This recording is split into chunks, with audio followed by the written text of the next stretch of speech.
जय श्री कृष्ण। दोस्तों, हम अध्ययन कर रहे हैं भगवत गीता का सरल हिंदी भाषा में एक कविता के रूप में, जिससे वो आसानी से याद भी रह सके और समझ में भी आए। इसी क्रम में हमने धीरे धीरे बढ़ते हुए 1 से लेकर 3 अध्याय हमने पूरे कर लिए हैं और ये सारे अध्याय आपको प्लेलिस्ट में भगवत गीता इन कविता के अंडर मिल जाएंगे। आज हम रिवाइज करेंगे 1 से लेकर 3 अध्याय तक भगवान ने क्या क्या चीज़ें अर्जुन को समझाई और क्या क्या अर्जुन ने प्रश्न भगवान से पूछे। इसको एक फास्ट रिकैप दे देंगे, उसके बाद हम स्टार्ट करेंगे चौथे अध्याय से। पहला अध्याय क्या है? अर्जुन विषाद योग। अर्जुन के विषाद यानी अर्जुन के दुखों का कारण बताया है। इसमें हमें पहले समझ में आ रहा है कि कुरुक्षेत्र की भूमि में कौरव और पांडव इकट्ठे हुए हैं युद्ध करने के लिए। यही युद्ध हम अपने जीवन में रोज करते हैं। और कुरुक्षेत्र की भूमि कौन सी होती है? हमारा वर्क प्लेस। पांडव कौन है? हमारी 5 क्वालिटीज। और कौरव कौन है? 100 तरह की डिस्ट्रैक्शंस। हमें डिस्ट्रैक्शंस को ख़त्म करके अपने लक्ष्य को हासिल करना है। अगर हमारी ये 5 क्वालिटीज दृढ़ शक्तिशाली होंगी तो हम जीवन में कुछ भी प्राप्त कर सकते हैं। और कुछ भी प्राप्त करने के बावजूद भी जीवन में दुखों का कारण क्या है? अर्जुन कौन सी ऐसी चीज़ है जिसने अर्जुन को भ्रमित कर दिया, अपने पथ से पथभ्रष्ट कर दिया? वो आगे चल के हमारे सामने आया कि अर्जुन के सभी दुखों का कारण उसकी अटैचमेंट थी, जो गुरु द्रोणाचार्य और भीष्म के रूप में सामने आई। जो अटैचमेंट है इस मटेरियलिस्टिक वर्ल्ड में, वो सारी एक्चुअल में दुखों का कारण है। और इसका निवारण क्या है, वो आगे चल के भगवान श्री कृष्ण ने दूसरे अध्याय से अर्जुन को समझाना शुरू किया। अब दूसरा अध्याय यानी कि सांख्य योग। सांख्य योग का मतलब है संख्या का योग। इसमें इसको भगवत गीता का सार भी कहा जाता है। संख्या यानी जो प्रकृति के निर्माण में 25 तत्व हुए हैं उसके बारे में है सांख्य दर्शन। तो उसमें से जो प्रधान तत्व है यानी आत्म तत्व के बारे में भगवान ने इस अध्याय में बताया। इस अध्याय की स्टार्टिंग में अर्जुन ने अपने हथियार डाल दिए। भगवान श्री कृष्ण को बोल दिया कि मैं गुरु द्रोण और भीष्म पितामह पे बाण नहीं चला सकता, वो पूजा के योग्य है, उनका रक्त मैं नहीं बहा सकता, उससे अच्छा मैं भीख मांग के अपना पूरा जीवन बिता लूँ। तो भगवान श्री कृष्ण के डांटने पर अर्जुन ने भगवान श्री कृष्ण को सरेंडर किया। बोला कि आप मेरे गुरु भी हैं, मेरे सखा भी हैं, मैं अपना उचित अच्छा बुरा नहीं समझ पा रहा, इसलिए हे माधव, मेरे लिए जो रास्ता श्रेष्ठ हो वो कृपया कर मेरे को बताएं। श्री कृष्ण ने अर्जुन को उपदेश देना शुरू किया। भगवान श्री कृष्ण ने अर्जुन को बोला कि तुम किस बात के लिए शोकग्रस्त हो गए? ये जीवन तुम्हें शोक में रहने के लिए नहीं दिया। जो पंडित जन, ज्ञानी जन है, वो किसी की मृत्यु पे भी शोक नहीं करते, तो तुम किस बात के लिए शोक कर रहे हो? तुम्हारे शोकों का कारण ये है कि तुम अपने आप को ये शरीर समझ रहे हो, बल्कि तुम्हारी ये आइडेंटिटी इस शरीर से नहीं है। ये शरीर नाशवान है। ये शरीर आज है, कल नहीं है, परसों फिर होगा। तो भगवान ने कहा ये निरंतर बदलने वाला है। बचपन का शरीर छोड़ तुम जवानी में आए और जवानी का शरीर छोड़ तुम बुढ़ापे में जाओगे। ये सब जीवन के अलग अलग पड़ाव हैं। ऐसे ही मृत्यु भी एक पड़ाव है। मृत्यु के बाद पुनर्जन्म भी निश्चित है। जिसका जीवन हुआ है उसकी मृत्यु निश्चित है और मृत्यु के पश्चात पुनर्जन्म भी निश्चित है। ऐसा नहीं था कि किसी काल में ये राजा नहीं थे, तुम नहीं थे या मैं नहीं था। तुम अपने आप को ये शरीर ना समझो। तुम्हारा जो अस्तित्व है वो आत्मा से है। आत्मा जो है वो, उसका कोई नाश नहीं कर सकता। वो मेरा ही अंश है, वो परमात्मा का अंश है। उसका कोई विध्वंस नहीं कर सकता। उसको वायु सुखा नहीं सकती, जल उसको डुबो नहीं सकता और अग्नि उसे जला नहीं सकती। सुख दुख, लाभ हानि, जय पराजय, जीवन मृत्यु, ये सब मौसम की तरह है जो निरंतर बदलते रहते हैं। तो निरंतर जो चीज़ बदलने वाली है उसके लिए बुद्धिमान लोग फ्लक्चुएट नहीं करते अपने आप को। तो अविचल होकर ये सारी चीज़ों को सहन करो। किसी शोक के बिना, किसी डर के बिना तुम अपने कर्तव्य को निभाओ। भगवान ने आगे चलकर अर्जुन को ये भी बता दिया कि आत्म तत्व और परमात्मा तत्व के बारे में जानना बहुत आसान नहीं है और इसमें रहना, अपने आप को आत्म स्वरूप में समझकर इस जीवन को व्यतीत करना, ये बहुत उच्च कोटि के जो साधक हैं उनके लिए ही पॉसिबल है। कई लोग इसको बार बार सुनकर भी इसको समझ नहीं पाते, क्योंकि ये बहुत कॉम्प्लेक्स टॉपिक है।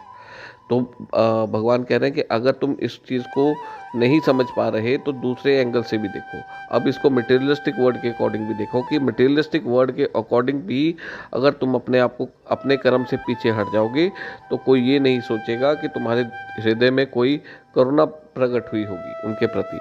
सब ये सोचेंगे कि तुम डर के मारे रणभूमि छोड़कर भाग गए। तुम्हारा इससे अपयश ही बढ़ेगा, तुम्हें कोई यश नहीं मिलने वाला। और भगवान ने अर्जुन को ये भी बताया, अगर अपना कर्तव्य निभाते निभाते युद्ध भूमि में लड़ते हुए तुम वीर गति को प्राप्त होगे तो तुम्हारे लिए स्वर्ग के दरवाजे खुल जाएंगे। और अगर तुमने ये युद्ध भूमि में युद्ध को जीत लिया, शत्रुओं का नाश करके तुम विजयी रहे, तो तुम्हें धरती के सुख भोगने को मिलेंगे। तो दोनों साइड पे तुम्हारा बेनिफिट ही है। ये युद्ध लड़ने में, धर्म युद्ध में धर्म की तरफ से लड़ाई करना, ये हर मनुष्य को बहुत कर्मों से प्राप्त होता है। और जो तुम्हारे लिए स्वर्ग के दरवाजे खुद चल कर आए हैं, उनको बंद ना करो। इसके बाद भगवान ने अर्जुन को कर्म योग का उपदेश देना शुरू किया। भगवान ने पहले अर्जुन को बताया, सांख्य योग का उपदेश दिया, फिर उसको बताया कि मटेरियलिस्टिक वर्ड के अकॉर्डिंग भी ये तुम्हें अपना कर्म निभाना तुम्हारे लिए उचित है। और उसके बाद भगवान ने बताया कि अब ये दोनों चीज़ों को साइड पे रख के अब मैं तुम्हें तीसरी ऐसी चीज़ बता रहा हूँ जिसके ऊपर अगर तुम थोड़ा सा भी चल लेते हो तो जीवन मरण के चक्कर से मुक्त होकर तुम मोक्ष को प्राप्त हो जाओगे। और ये रास्ता है निष्काम कर्म योग का रास्ता। भगवान ने अर्जुन को इसके फिर तीन मेन प्रिंसिपल बताए। भगवान ने फिर अर्जुन को बताया कि अगर तुम इन निष्काम कर्म योग के प्रिंसिपल्स पर चलोगे तो आगे जाके तुम समत्व योग को पाओगे। समत्व योग यानी तुम लाभ हानि, दुख और चिंता, जय पराजय, ये सारी चीज़ें तुम्हें फ्लक्चुएट नहीं करेंगी। तुम इन सब में, सुख में भी और दुख में भी सम रहोगे, वो रहना सीख जाओगे। तो इसके बाद अर्जुन ने भगवान से पूछा कि जो समत्व योग को पा चुके हैं, जो समत्व योग में स्थित हो चुके हैं, जिनकी बुद्धि स्थिर रहती है, उनके लक्षणों का कृपया करके मेरे को वर्णन करें। भगवान ने फिर अर्जुन को बताया कि जो इंद्रियों के भोगों को भोगने पर भी जो उनमें अनासक्त रहते हैं, जिनकी उसमें आसक्ति नहीं रहती, वो हर हाल में सम रहते हैं। समत्व योगी इस जीवन में जो भी चीज़ें ईश्वर की द्वारा दी गई हैं, हमारे सगे संबंधी कोई चीज़, जो भी चीज़ें ईश्वर की द्वारा हमें प्राप्त हुई हैं, उन चीज़ों के ऊपर अपना हक ना मानकर उनको ईश्वर की द्वारा दी गई फैसिलिटीज़ मानते हैं, उनको अवेल करते हैं और उनके चले जाने पर ये सोचते हैं कि एक फैसिलिटी गई तो कोई और आ जाएगी, ना भी आए तो ये ईश्वर का इसके ऊपर हक था, ईश्वर ने वापस ले ली।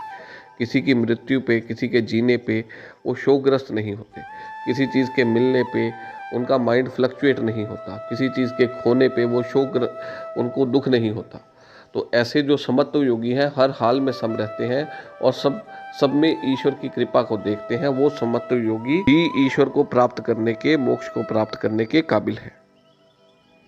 इसके आगे तीसरा अध्याय आरंभ होता है अर्जुन के एक क्वेश्चन से। अर्जुन भगवान श्री कृष्ण से पूछते हैं कि आपने निष्काम कर्म योग का ये जो रास्ता बताया, इसमें 3 प्रिंसिपल बता दिए, अब उनका ज्ञान रखते हुए सभी कर्मों को करना है। अगर कर्म के अंदर भी ज्ञान की विशेषता है और अगर ज्ञान कर्म से श्रेष्ठ है, तो फिर मेरे को ये कर्म के अंदर क्यों लगा रहे हो? ये भयंकर कर्म, ये जो युद्ध का कर्म है, इसमें मैं किसी को मारूंगा या वो हमें मारेंगे, इसमें क्यों लगा रहे हो? क्यों ना हम उस परम ज्ञान की खोज में निकलें, सब कुछ छोड़ संन्यास को धारण करें। तो वो भगवान को कह रहे हैं अर्जुन कि आपके ये जो अलग अलग से वचन है, आपने पहले सांख्य योग के बारे में बताया, आत्मा परमात्मा के बारे में बताया, फिर उसके बाद आपने मटेरियलिस्टिक वर्ड के बारे में बता दिया उसके हिसाब से, फिर उसके बाद आपने मेरे को निष्काम कर्म योग का रास्ता बता दिया। इससे मैं और भ्रमित हो गया हूँ, मेरे को समझ नहीं लग रहा है कौन सा एक रास्ता मेरे लिए श्रेष्ठ है और कौन सा एक रास्ता मुझे चुनना चाहिए। तो हे भगवान, मेरे को एक ही रास्ता बताओ जिसके ऊपर मुझे आगे चलना है, जो मेरे लिए श्रेष्ठ है। अब इसके आगे के जो 3 अध्याय हैं वो अर्जुन के ये क्वेश्चन को ही डेडिकेटेड है। भगवान ने जो तीसरा अध्याय है वो है कर्म योग, यानी कर्म करने की विशेषता को बताया है इसमें। उसके बाद कर्म के अंदर ज्ञान की विशेषता को बताया है। इससे अगला जो अध्याय आएगा, 4th अध्याय, उसमें कर्म के अंदर ज्ञान की विशेषता को बताया है। जो 5वां अध्याय है उसमें भगवान ने कर्म संन्यास योग के बारे में बताया है और कर्म योग के साथ कर्म संन्यास का जो रास्ता है, दोनों का विश्लेषण भी किया है। भगवान अर्जुन को समझा रहे हैं कि जो मैंने तेरे को 2 रास्ते बताए थे, एक तो था सन्यासियों के लिए सांख्य योग का रास्ता, आत्मा परमात्मा के ज्ञान का रास्ता, अपने दायित्वों को छोड़ ईश्वर की प्राप्ति को ही अपना परम लक्ष्य मान समाज को, अपनी सारी दायित्वों को छोड़ ईश्वर की भक्ति में लग जाना, वो सन्यासियों का रास्ता है। और दूसरा गृहस्थियों के लिए मैंने तुझे कर्म योग का रास्ता भी बताया। ये दोनों दो अलग अलग नदियों की तरह हैं, जिन्होंने गिरना एक ही सागर में है। वो सागर क्या है? ईश्वर भक्ति का सागर। इसमें ईश्वर में विलीन होना है दोनों में। तो दोनों रास्ते एक ही जगह जाते हैं, दोनों की मंजिल एक ही है। भगवान बता रहे हैं कि कर्म का त्याग करने से आप कर्म के फल से मुक्त नहीं हो सकते, और ऐसे ही आप गृहस्थ का त्याग करके, इस समाज से कट ऑफ होके, सब चीज़ों का त्याग करके भी, अकेले त्याग करने से भी आप ईश्वर के उस परम ज्ञान को नहीं प्राप्त होते। आपने इंद्रिय विषयों का तो त्याग कर दिया, लेकिन उसका चिंतन आपके मन में अगर लगातार चलता रहेगा तो भी आप कर्म संन्यास में भी ईश्वर की प्राप्ति नहीं कर पाओगे। भगवान कह रहे हैं कि मैंने ये जो प्रकृति डिज़ाइन की है, ये ऐसे डिज़ाइन की है कि हर आदमी को, हर मनुष्य को अपना कर्म करना अनिवार्य है। भूख, प्यास और जो अपना शरीर की सफाई करनी, ये सारी चीज़ें ऐसे डिज़ाइन की गई हैं कि प्रकृति विवश कर सबसे कर्म है करवाती। यानी कि आपको भूख लग रही है तो भूख को मिटाने के लिए आपको कर्म करना पड़ेगा, प्यास को मिटाने के लिए आपको कर्म करना पड़ेगा, 2 दिन ना नहाओ, गंदगी को हटाने के लिए आपको कर्म करना पड़ेगा। प्रकृति सबसे विवश हो कर्म है करवाती, प्रकृति का डिज़ाइन ही ऐसा है। और जब सब अपने अपने कर्म में को पूरी निष्ठा से अच्छे से निभाते हैं तो क्या होता है कि एक दूसरे का कल्याण करते हैं। जैसे फॉर एग्जांपल जो पेड़ हैं वो कार्बन डाइऑक्साइड ले रहे हैं, ऑक्सीजन छोड़ रहे हैं। जो मनुष्य हैं वो ऑक्सीजन ले रहे हैं, कार्बन डाइऑक्साइड छोड़ रहे हैं, दोनों एक दूसरे का कल्याण कर रहे हैं। ऐसे ही भगवान ने बताया कि हर कर्म से सारी सृष्टि के प्राणी आपस में जुड़े हुए हैं, सब अपना अपना एक यज्ञ की तरह एक अपना अपना कंट्रीब्यूट कर रहे हैं, और उससे प्रकृति का संतुलन बना हुआ है। अगर कोई अपना कर्म ना निभाए तो वो प्रकृति में असंतुलन का कारण बनता है। भगवान बता रहे हैं कि सब मनुष्यों के ऊपर अलग अलग रिस्पॉन्सिबिलिटीज मैंने ही दी हैं, ईश्वर की तरफ से ही वो निर्धारित की गई हैं। अगर हम अपनी रिस्पॉन्सिबिलिटीज़ को अच्छे से नहीं निभाएंगे तब भी भगवान ने बताया कि तुम पाप के भागीदार बन जाओ, पाप को प्राप्त हो जाओगे अगर अपनी रिस्पॉन्सिबिलिटीज़ को अच्छे से नहीं निभाओगे।